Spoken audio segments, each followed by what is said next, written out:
Good morning, students. Welcome to Measure Integration live lectures. In this lecture, we will prove one of the important result called Vitali covering lemma. Okay. So first, we will define what is meant by. So we'll define what is meant by Vitali covering. So let A or E is a subset of R. E be any subset of R. Okay, and this script I be a collection of intervals. Okay, they may be open, closed, okay, half open, half closed, etc., but not singleton. So they cannot be singleton sets. Okay, singleton interval cannot be considered. Then we say that then this I is called covering of E, covering of E in the sense of Vitali, or you can simply call Vitali covering. Okay, so we say that this I is called Vitali covering of E if given epsilon greater than 0, given any positive number and any point in E, there exists an interval from this collection such that x belongs to I and length of this I is less than epsilon. Okay, so however small epsilon you give, given any point, we can always find one interval from that collection containing x and length of that one is less than epsilon. Okay, is definition clear? When we say that something is a Vitali covering, given any epsilon, given any point in that set E, if we can find one interval I containing that x and length of that interval is less than given epsilon. Yes or no? Now we will prove one lemma. This is called Vitali covering lemma. Vitali covering lemma, which says the following, that let E be a set with finite outer measure. Okay, finite outer measure, and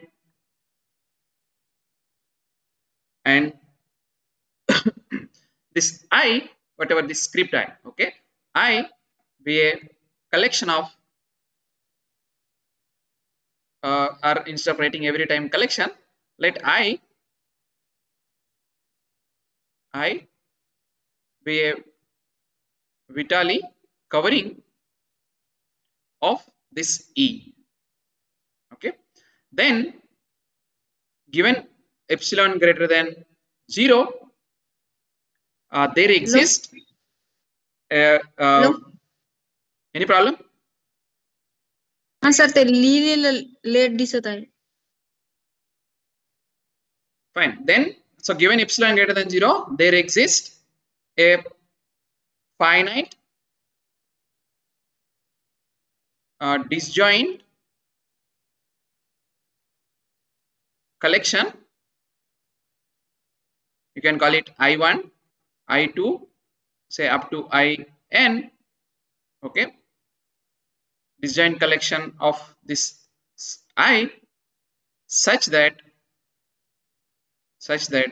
this outer measure of m star of E minus, when you take this union k is from 1 to n, okay, this is less than epsilon.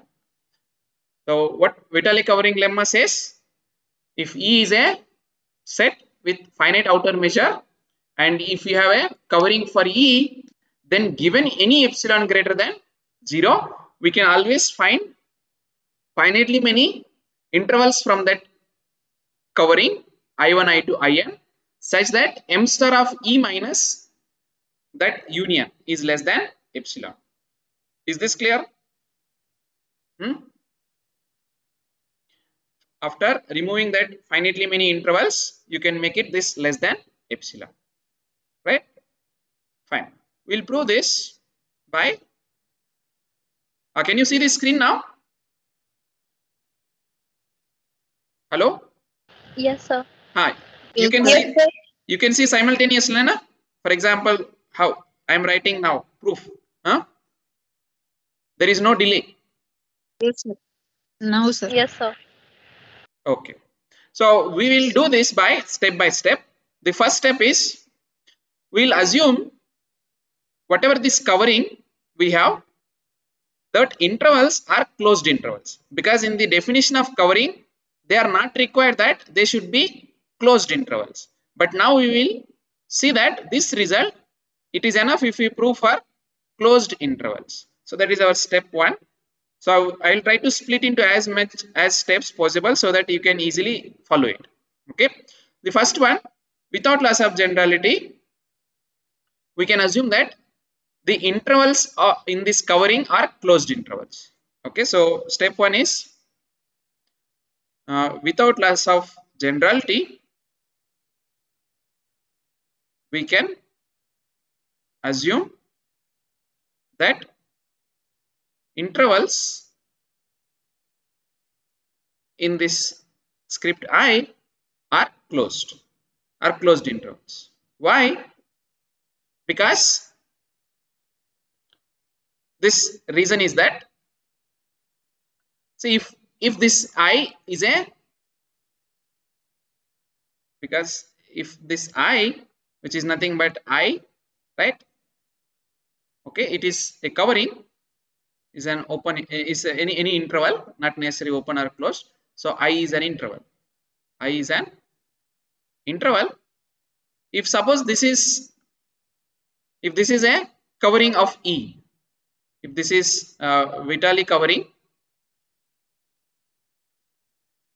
if is Vitali covering of E, then you take the I bar, that is this, right? Where no matter if I is an interval, then I bar is always closed. Is this clear?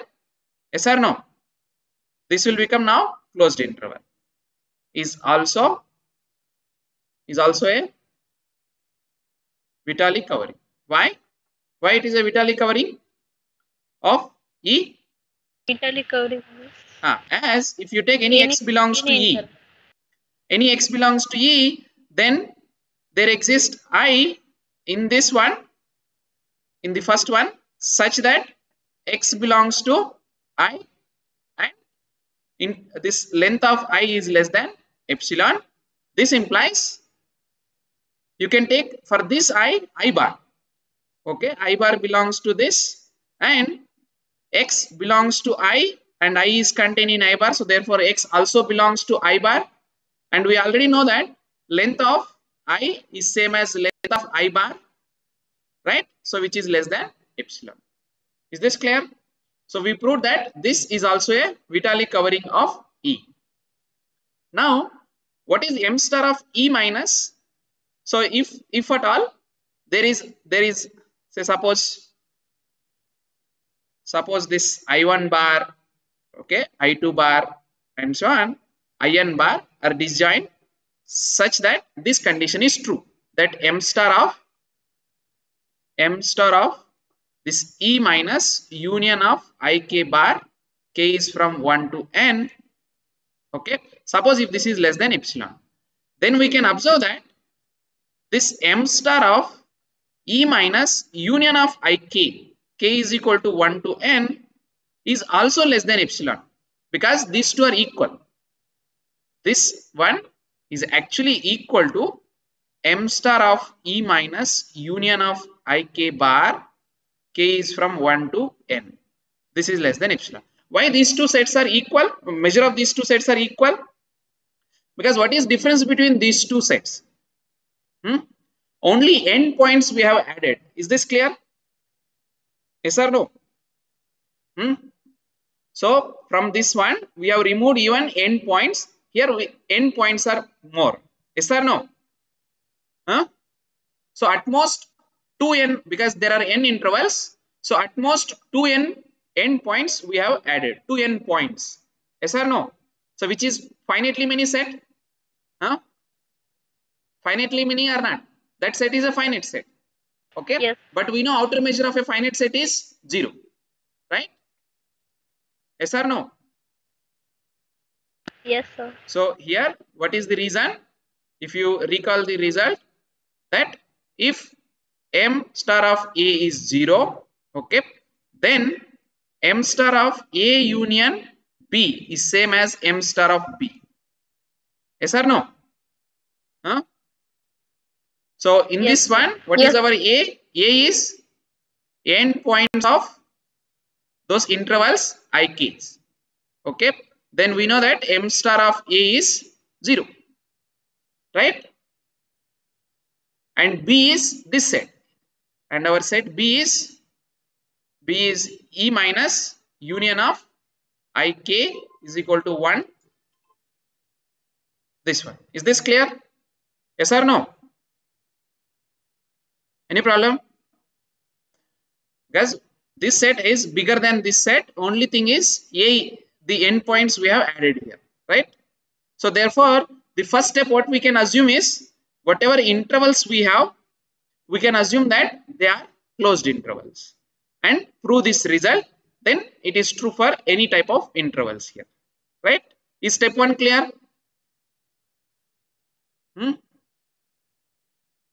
Yes, sir. Okay. Now the second step what we will prove is that we can because E is any set with finite outer measure.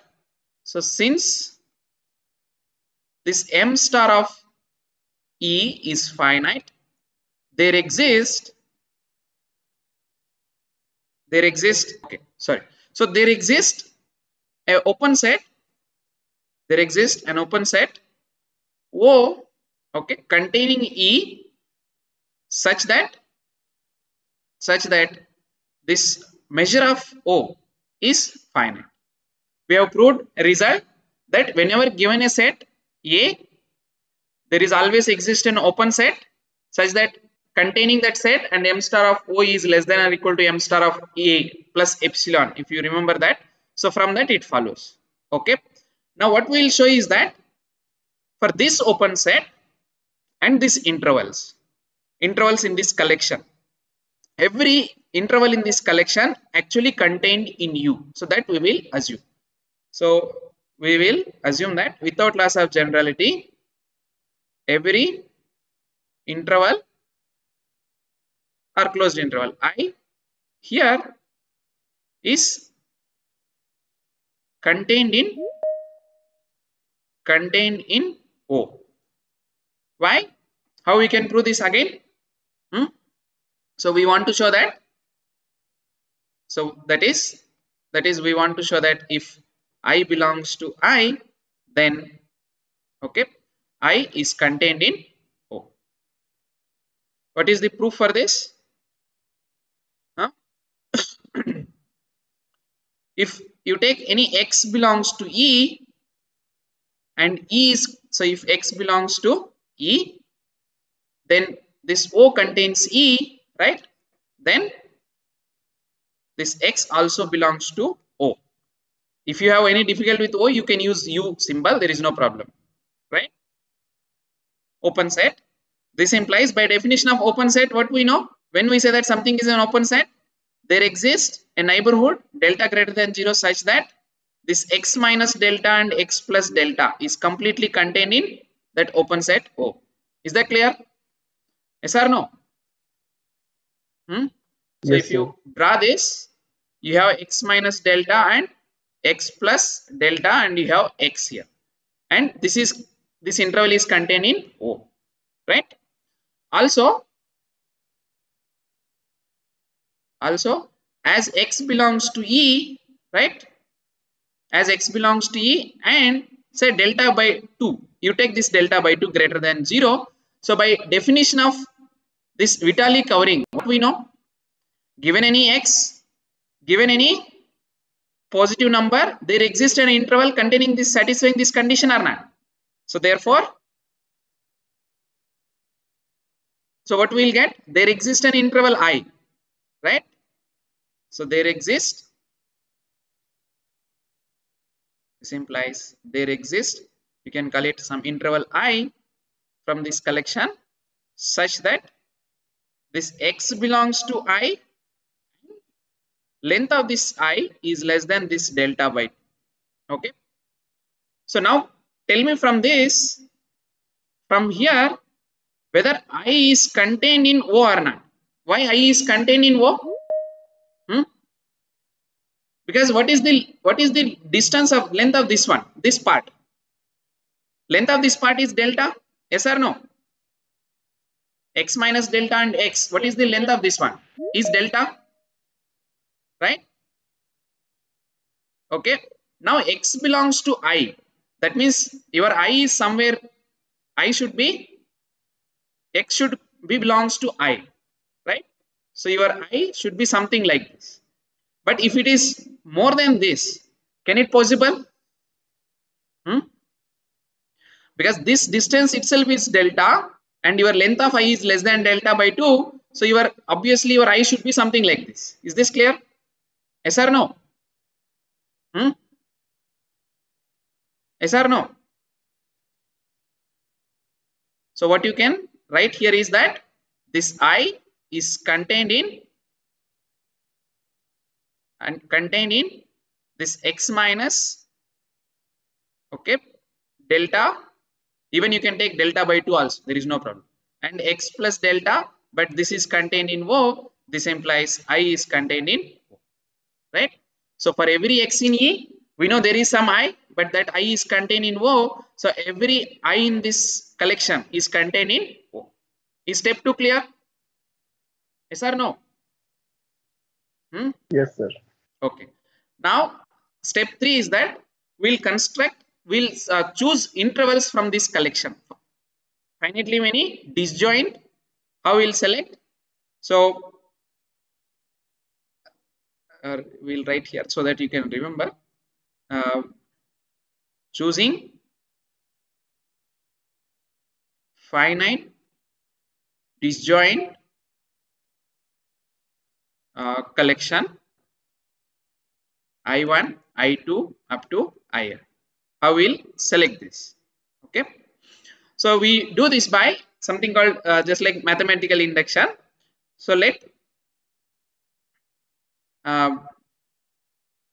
I1 be any arbitrary. Let I1 be any arbitrary interval from that script I. There is no problem. You can select I1 whichever you want.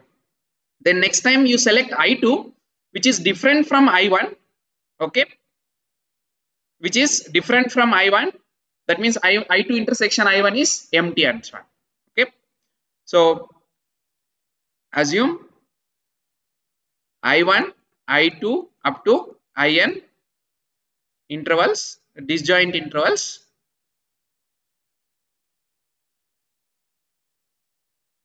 We choose it.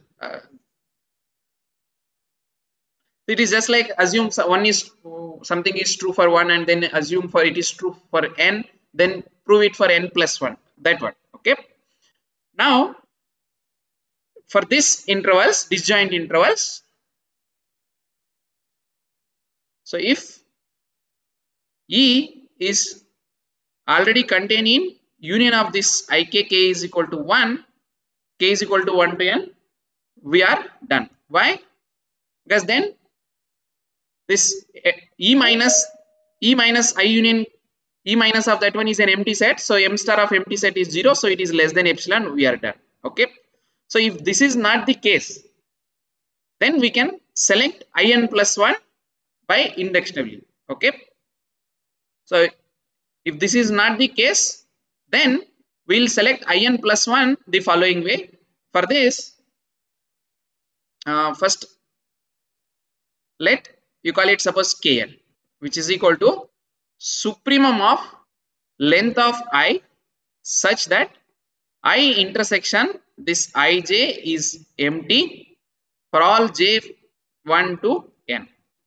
So what is this kn? If there is any interval I which does not intersect I1, I2, In, then take the length of I. Among all such lengths, you take the supremum. Then you can see that the supremum is finite. Why? Since this each I, okay, is contained in O, right? This implies length of I is less than or equal to, if you take measure, this M of O, which is finite, right? For all I satisfying this condition, this implies if you take supremum of such things is also finite. That means your Kn is a finite value. Okay, is this clear? Yes or no? Yes, sir. Now you take, now consider, now take Kn by 2. What we know about this Kn by 2?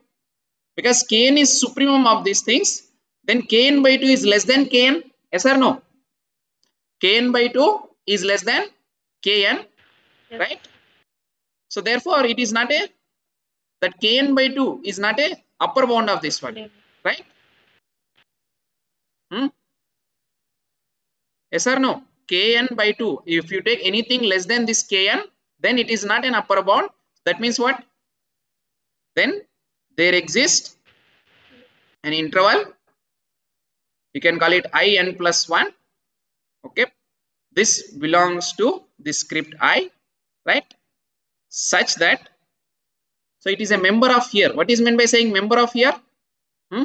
Such that the In plus 1 is here. That means this In plus 1 intersection Ij, such that In plus 1 intersection Ij is empty for all j from 1 to up to n, and length of that one is not upper bound. That means this length of this In plus 1, okay, is greater than Kn by 2.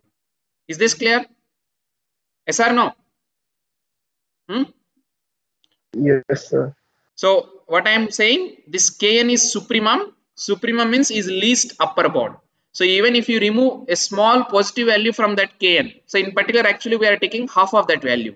Okay, so therefore it is not a upper bound for this set. What is meaning of saying that it is not an upper bound? There exists some element here in this set that we will calling it as In plus 1 and length of In plus 1. Okay, so length of In plus 1 is bigger than that value, so that is greater than n by 2, and it is here means what it satisfies? In plus 1 intersection Ij is empty. Okay, yes or no? Then you know Kn plus 1 by 2, so this is inductively you can have. So in this way you will get another infinitely many things. So in this way we get a sequence Ik, right? K is from 1 to infinity, such that what we have here is that this length of, such that at any stage n if you take this I, if you say I, this one I intersection Ij is empty, right? And length of In plus 1 is greater than Kn by 2. Is that clear? Such that this In intersection, or you just write here instead of In you write I. So I intersection Ij is empty for all j is from 1 to n, and this length of I is greater than this Kn by 2. Okay, is this clear? This is true for all n, right? Fine. Now, but we know that all this I is contained in O, right?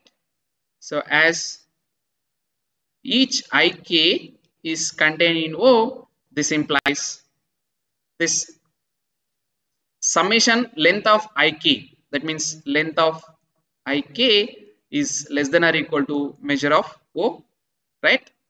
This implies, so this implies union of ik is also contained in O. So therefore, if you take measure both sides, what we'll have is this summation length of ik is less than this, which is finite. Okay, so we proved that this series, this implies the series summation length of ik k is from 1 to infinity converges, right? That means this implies given, what is meant by saying that a series converges? A series converges if its sequence of partial sums converges. So whenever this given epsilon greater than 0, there exists some capital N, a natural number, okay, such that summation length of ik k is starting from that n plus 1 to infinity. Okay, this is less than epsilon, or given any epsilon by 5 also. We will see why we have written 5 there when we are calculating. Otherwise, you can write epsilon here. Later, you will get there 5 times epsilon. That is the only reason. Okay, is this step clear? Why? This is a basic property of this series converges. So what we are using here statement is that since if suppose summation a and n is from 1 to infinity is equal to say L, then that means if this summation a n is equal to L, then given any epsilon greater than 0, what we have here is summation a k is from some n plus 1 to infinity is less than epsilon. Okay, there exists some n. Why this is true? Because when we say that a series converges, this Sn tending to infinity. Okay, what is meant by saying Sn? Where sum of partial sums, right? Summation ak k is from 1 to n. Okay, so when we say that this Sn converges to L, this is equal. When we say that something converges to L, given any epsilon greater than 0, there exists some capital N such that mod Sn minus L is less than epsilon for all n greater than or equal to n. Is this clear? Right? Yes or no? So in particular, capital N, it is true. So mod Sn minus L is less than epsilon. But what is L? L is same as this one. And what is Sn? Summation ak k is from 1 to capital N minus L, which is summation a k is from 1 to infinity, which is less than epsilon. But what is this one? First n terms will get cancelled. So what is remaining is summation ak k is from n plus 1 to infinity. This is less than epsilon. Is this clear? And that is what we have used here. Because length is finite, so you don't get absolute value here. You will get this is less than epsilon. Yes or no? Yes, sir. Yes, sir. Now, what we use that, this one we will use later. We will consider this set now. So let, for this capital N, whatever we got this capital N, so that many intervals we have to take. So let R, which is equal to E minus union of ik, k is from 1 to that capital N. Okay, and now we will show that we will show that this R is contained in union of jk. Okay, k is from n plus 1 to infinity. K is from n plus 1 to infinity. Just a second. Where what is difference between ik and jk? Where jk is an interval with or having with same center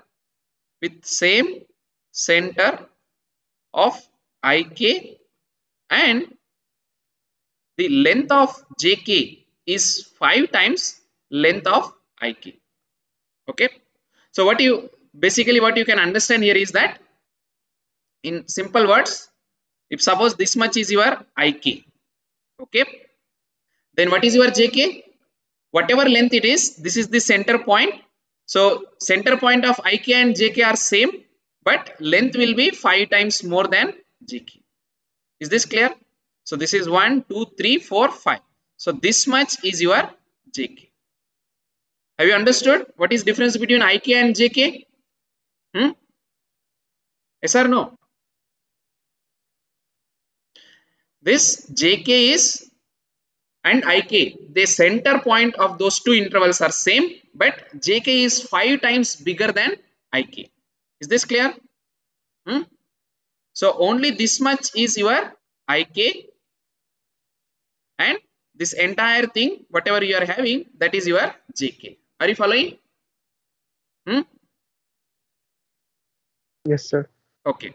Why we will see Yes, that while showing, you will see why we require to take such big interval. Okay. So we will show first this one. For that, let x belongs to R. Then, but R is same as E minus union of ik. K is from 1 to infinity.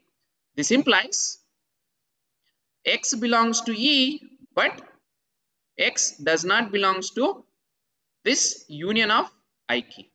Is this clear? Right? But because each ik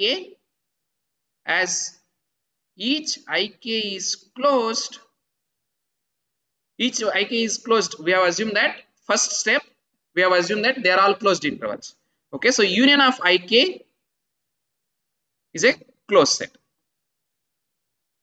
Now, if you recall your real analysis course, so x belongs to a bar, closure, if and only if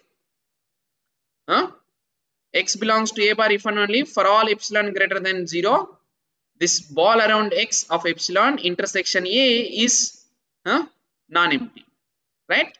So if x is not in a bar, if and only if there exists some epsilon greater than 0 such that ball around x, this is empty. Is this clear? Yes or no? We have proved the one of the characterization of closed set, right? So if we use that one, what you will get? Because it is not it is a closed set and x is not here, that means there exists an interval. Here balls are nothing but interval, right? So there exists an interval, you can call it I, okay, right, such that x belongs to I, that means x is there, but this is not intersecting this one. That means I intersection with union of ik, k is from 1 to n, is empty. Is this clear? This is same as saying that I intersection ik is empty for every k is from 1 to up to n. Because even if one of them is non-empty, then that union is also non-empty, right? Yes or no? So you can see that now this I is an interval such that it doesn't intersect any of these given intervals I1, I2, In. Clear? Now we can, up to here it is there, but there exists. So let m be the smallest integer such that I intersection Im is non-empty. Of course, this m is greater than n. Okay, this greater than n with the smallest integer such that I intersection Im is non-empty. Why such m exists? Such m exists because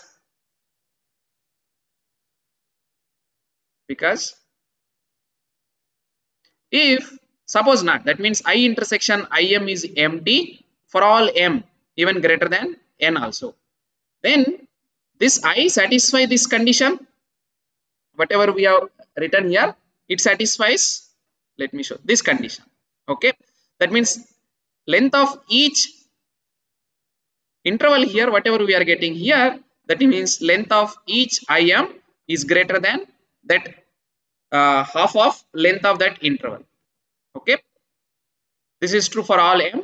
This shows that summation length of IM, okay, where from M is from n plus 1 to infinity, this is greater than this sum of L of I, right, is greater than summation 1 by 2 L of I, but which is infinite, because L of I fixed number, if you take, you get infinite. But we know that series actually converges. We have proved that series converges here. Is this clear? Yes or no? But here we are getting that this is infinite value, so which is a contradiction. Therefore such M exists, right? So this M exists, so therefore there exists an M greater than n, and which is smallest we are calling, okay, such that I intersection IM is non-empty and M is smallest. This M is smallest. This implies we know that I1 up to IM minus 1, they are all equal to intersection with I is empty. Is this clear? Huh? This implies I intersection IK is empty for all k is from 1 to up to M minus 1.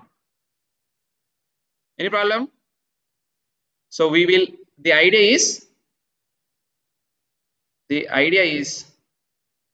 we'll show that this I is contained in IM.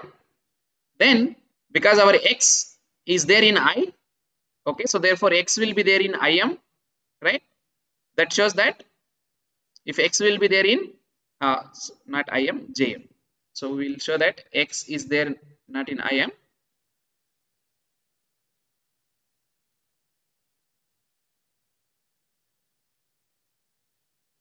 So we will show that X, the idea is I will be there in JM. Then because X is in I, so therefore X will be in JM. That shows that R will be there in union of this, because our M is strictly greater than N. So M is greater than or equal to N plus 1, right? How we will show this is not at all difficult. We have to understand since this I intersection IM is non-empty, okay, so I intersection IM is non-empty. So I'll write here first IM, this is interval IM, okay, and I intersection IM is non-empty. So somewhere suppose assume that this much is your I, okay, this much is your I and X is there in I. Now because IM and JM, they are related. How IM and JM are related? They have same center, right? So take the center of this IM, take the center of this IM, that is this one, okay. Then can you tell me what is distance between this X to here? What can you say about distance from X to the center of IM? Is less than or equal to, or at most, so I'll write here, then we will understand from the picture. Then distance between X and center of IM is less than or equal to, remember I and IM have non-empty intersection, that's why they have some common part. This much is common, this much is common for I and IM, right? Okay, now this is exactly IM by 2, this is also IM by 2, right? So this is same as length of I, that is less than or equal to length of I plus half of length of IM. I repeat again, and then we will understand through picture. If I intersection IM is non-empty, then distance between X and center of IM, that is this point. That means from here to here we are actually finding, okay. You can check that it is less than or equal to this much length of I plus length of IM by 2, because they have this much common. Are you following? Yes or no? If you are not understood, I will explain again. Shall I explain again? Yes, sir. Yes, sir. Okay, so you take, this is your IM, okay, and this is your center point. This is IM, because I and Im have some common part. So definitely if you take I, just I am writing above so that you can understand better. So say suppose this much is your I. So they have some common part. Is this clear? Right? Now take a point X is in I. It may be anywhere in this I. Now what is the distance between this X, this and here? That means what is distance between from here to here? What can you say about this value? Can you say that it is less than or equal to this much, that is I, plus and this much? Yes or no? If you add those two, a length of I plus half of this one, then you will get this, right? Yes. It is clearly bigger than this distance between X and center of that IM. Okay. Therefore, but length of I and length of IM, what we know? This length of IM is greater than half of that length of I. Okay. So therefore, this implies this is less than or equal to this length of I is 2 times length of IM, okay, plus half times length of IM, which is same as 5 by 2 times length of IM. Okay. So therefore what we have proved is that this X and distance between X and the center of IM is less than or equal to 5 by 2 times length of IM. Okay. But 5 times length of IM is length of JM. And therefore this is actually, if you write, it is write as length of JM. Is this clear? Yes or no?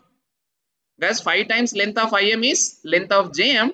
So therefore this distance is less than half of this length of JM, right? That shows that, Yes, sir. That shows that your I should be contained in JM, right? Why I should be contained in JM? I repeat again, this, if at all I is bigger than JM, then length of I should be bigger than length of this JM. Okay. But from X to center point of that, distance between X to center point of JM, we shown that it is less than this. Okay. So therefore, length of that interval cannot be less than 2 times of that. So you have, this is JM, right? From X to that point, whatever center we are having, that is less than half of that one. So therefore, length of the I should be less than or equal to length of JM. That means I should be contained in JM, right? So therefore, we shown that as X belongs to I, this implies this X should belongs to JM, right? Therefore, R is contained in union of J, K is equal to N plus 1 to infinity, where this M is greater than N. So therefore, it is greater than or equal to N plus 1, right? Hence, now what is last step? This implies your R is contained here. Therefore, outer measure of this M star of R is less than or equal to summation this length of JK, right? K is from N plus 1 to infinity, okay, which is equal to 5 times summation length of, now will come back to K again. So length of IK, K is from N plus 1 to infinity. But what is this value we proved? Because it converges, so therefore its value is less than epsilon by 5 we have written, right? Here we have written epsilon by 5. Because this 5 times will come, because of that we have taken that one. That's all. So therefore this is less than 5 into epsilon by 5, which is equal to epsilon. So therefore we have proved that M star of R is less than epsilon. But what is our M star? R is nothing but E minus union of IK, K from 1 to capital N is less than epsilon. And that proves this Vitali covering lemma. Is this clear? So we have divided into step by step, and so everyone please go through it you may not understand immediately, okay, but if you keep going several times, slowly one by all steps you will get clear. Okay, so we'll stop here and go through it. If you have any difficulty, you can ask me tomorrow in next class. Okay.